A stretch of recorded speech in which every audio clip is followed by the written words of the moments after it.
Hello everyone, and welcome to another episode of Comic Book Cove. I'm Tom Morris, and shortly myself and Josh Holderbaum will be reviewing a bunch of new Rebirth #1 comics.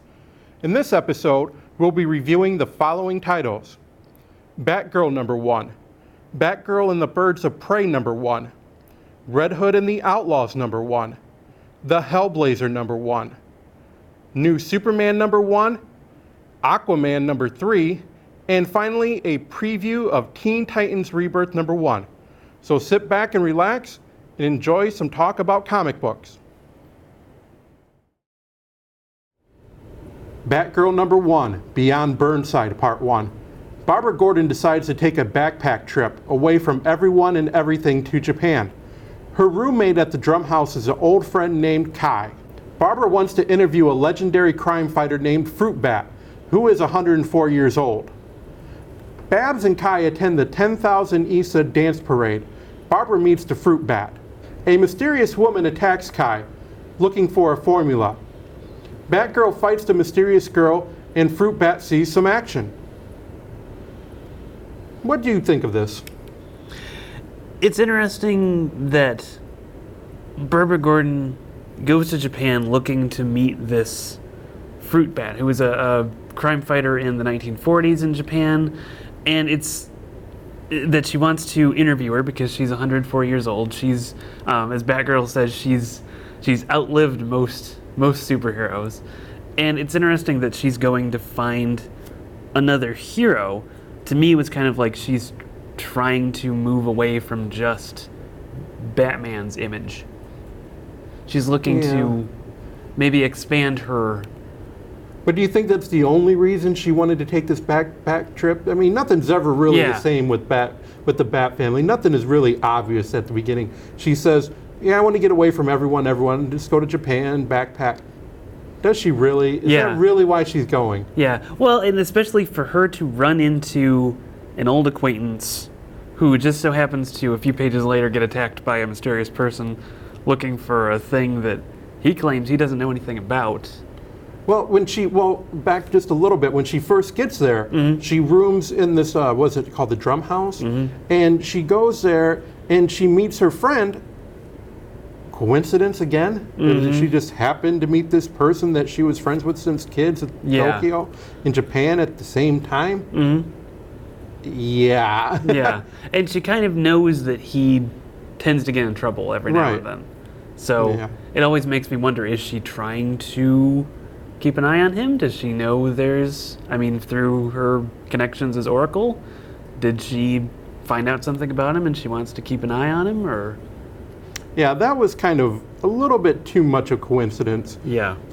What did you think of that Fruit Bat? When she was, the way she was talking, like she was like the proto Batgirl, where her abilities amazed even Batgirl, and the way she blocked. What did she say? She blocked the knife before the knife was even thrown. I thought that was cool. Yeah. I really wish they had shown a little bit more of Fruit Bat, like back in the 40s, because all we got was really just one little, looked like a newspaper clipping or something of her in her costume. I would have loved to have seen a little bit more action, like, an old video Barbara found on her phone or something. That would have been cool. But yeah, she still looks like she can hold her own at 104. Right. Yeah, she did. She was, just up there. It's almost like Yoda. You know how Yoda was with the cane walking, and then all of a sudden, flips, screams, sits back down. Yeah. But unfortunately, Fruit Bat doesn't really have that quite a happy ending. It's kind of ambiguous if she passes on or if she passes out. But she said something to Barbara that kind of sparks another quest for her. Yeah. It tells her to go look for, the way she phrases it is, go look for a teacher. And I thought, since she refers to it directly as teacher, not a teacher. Right. It's like, is there someone out there named teacher or referred to as teacher, or is she just telling her to go find a teacher? Well, when she started looking, she saw that MMA sign. Yeah. And that brings, what's Batgirl going to do? So she decides, hey, let's go to Shanghai. She takes Kai with her. Yeah. What do you think they're going to find there? That's a little, I will say it's a little ADD for Batgirl to go running off and find, hey, you got to go find a teacher, run into an MMA billboard, and say, okay, yeah, let's do that. That's where, sure, that's where it'll work. Well, you bring up her ADD, but I'm just going to say that, her memory, just the way she thinks, what was that? You had a specific word for her. Eidetic memory. Eidetic memory.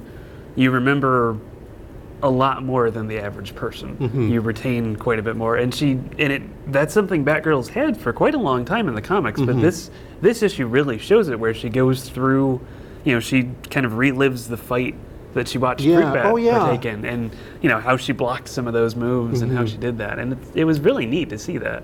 Then just her speaking Japanese, she knew multiple languages, so she's very intelligent. Yeah. Do you think that's going to play a role going? Is she going to have to use more of her skill in terms of her thinking or her brawn? And how do you feel she ranks within the Bat family with all those abilities that she has? It feels like she should be up there with Dick Grayson. I mean, at least on par with him. I mean, they both seem to have about the same level of skills. I don't think they show Dick speaking that many different languages, but I'm sure he has to. I mean, look at who raised him.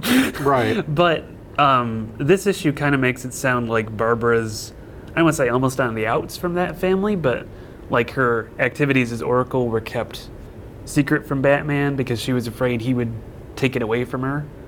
So it's sort we're of going like to get into that one in the next issue. Yeah, it's kind of more like she's not really a part of that family, which is interesting. Like she is, but she isn't. Yeah. Kind of like they're all going to find their own place. And I think this is what Batgirl is going to be, is a journey of Barbara Gordon kind of reestablishing herself and refinding herself within the community, the Bat community in the DC universe. Yeah. Birds of Prey Rebirth #1. First, to let you know that this issue takes place after Batgirl #1. It's the retelling of Barbara Gordon's past life. Someone going by the name of Oracle is brokering information to Gotham criminals. Barbara recruits Black Canary to help her track down this Oracle.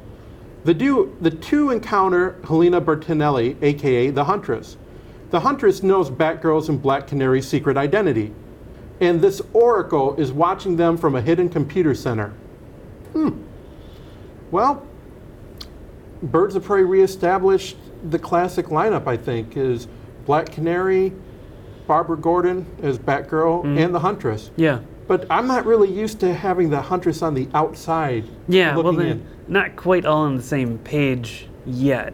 But it does kind of make sense that, especially when the Huntress was first introduced as Helena Bertinelli, she was kind of on the outs from a lot of superheroes with this kind of more violent, pop a crossbow bolt through their chest or through a leg or whatever. So I think she's going to be brought into the fold very soon, but yeah, she's not particularly happy to be around either Batgirl or Black Canary. Yeah, she looked like she was on her own certain mission. Do you think that's good or bad on how these three kind of come together? Because Black Canary didn't really seem like she wanted to help Barbara Gordon at first. Like, you don't need me, and I need you for this. Yeah. So do you think that this just kind of a trimmed down 3 lineup will be all right as they go forward? I don't know. It was nice to see some different characters in the New 52. The New 52 added on like Katana and Poison Ivy to the lineup. It gave them a little bit more versatility, but I mean, this is the big 3 of the Birds of Prey, so I think it gives them enough star power while still allowing those other characters to go off and do their own things. And one thing that really kind of stood out to me in this issue was the retelling of Barbara Gordon as Oracle. I've been used to Oracle being the center broker of all the information in DC Comics. Yeah. But this work was a little bit different. What way was she different? She was almost more like just sort of an everyday hacker. Tracking down information, feeding that specifically to Black Canary, who Barbara mentioned was kind of like her muscle at that point. And so that iteration of the Birds of Prey in the flashback didn't even have the Huntress at that point. It was just a two woman Birds of Prey, and she also kept the Oracle identity from Batman. That was weird. Yeah, to me.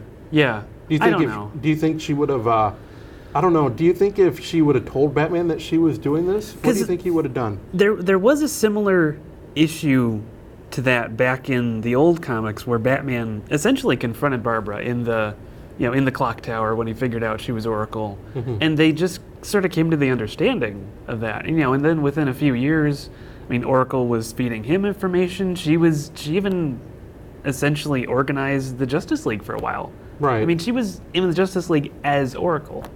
I do remember that. Yeah, and I don't think it really lessens what she did, but I did enjoy the thought of her being up in a watchtower and sort of coordinating all these heroes. Coordinating Batman and Nightwing and Robin and the Birds of Prey and all those. And that really, it was intriguing to me, but it's still a nice identity, and it sort of makes it an identity that could be compromised because it looks like basically Oracle got hacked.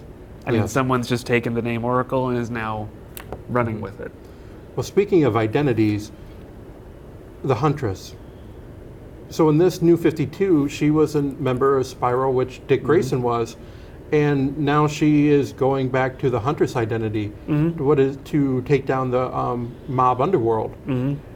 How do you think this character is going to fit in with this, as we go forward in this New 52 Rebirth kind of Birds of Prey? Yeah, it's interesting too because this is apparently not the same Huntress that was in the New 52, because this Huntress was in the New 52 as Helena Bertinelli, but then there was also the New 52 Earth 2 Helena Kyle Wayne, which was the modernization of the original Huntress. Yeah, I'm sorry.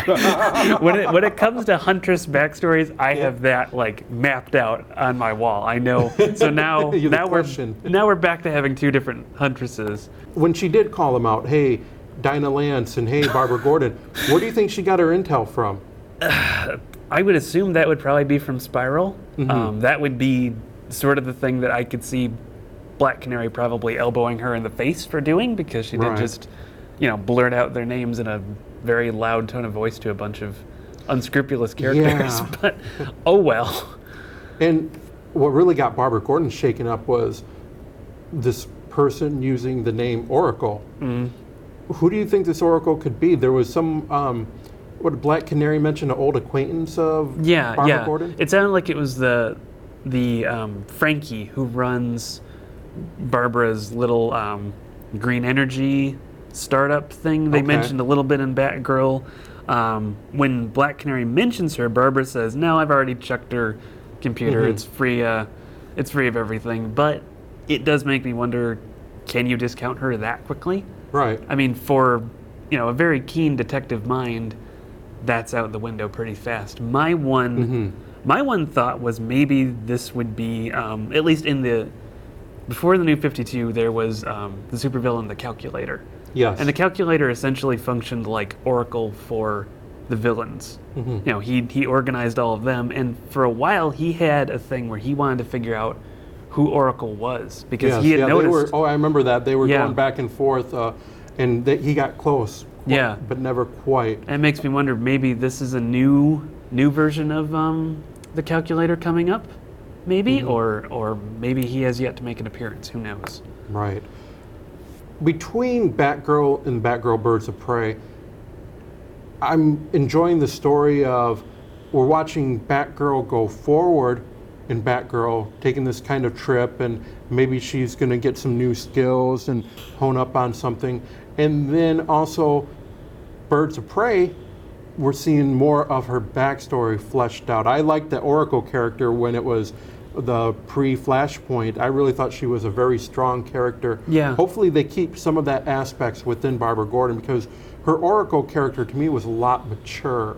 A lot more mature than maybe what we got now with Batgirl. Yeah. And maybe we can still see her still being mature in that Oracle presence. Yep, exactly. That's a really good way to put it. And I think some of that kind of goes to the new design of the Batgirl costume, having kind of the all purple bodysuit, and the way they draw her, she looks a lot younger than when I pictured her as Oracle. Right. Where she did look a bit more mature.